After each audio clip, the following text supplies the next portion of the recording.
Hello! Hello, hello, hello! Magandang araw at magandang buhay at panibagong vlog na naman si Bonsai Tanglong po. So, ang gagawin natin ngayon ay i-harvest natin yung mga binalatan natin nun na nagkaugat na. So, ito na sila ngayon, oh. Hindi natin, binalitan lang natin yan. Hindi na natin minarkot. So, ganito lang ginagawa ko. Balatan lang hanggang sa magugat. Ganon din dito. Yan. Kita nyo? So puro ugat na yan, madali na lang magbuhay yan. Ganon din dito sa taas. Yan. Yan. So lahat yan ay binalatan natin. Okay?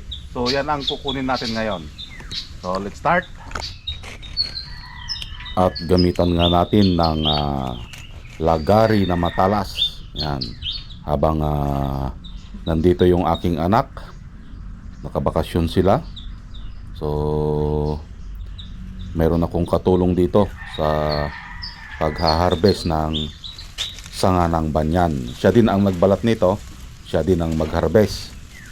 Yan. So lahat ng nabalatan dyan na nagkaugat na ating kukunin para gawing ulit bonsai materials.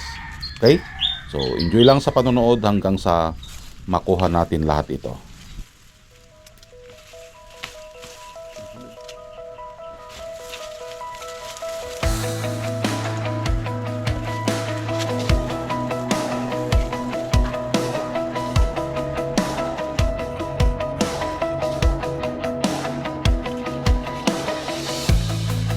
Lahat ng bonsai nag-umpisa sa wala.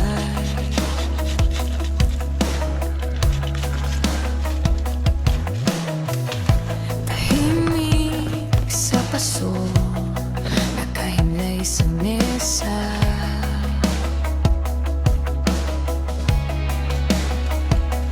Binubuhay kita kasabay ng aking umaga.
Yun, so ginawa nating fuse sa paso. yung ating hinarvest na mga sanga.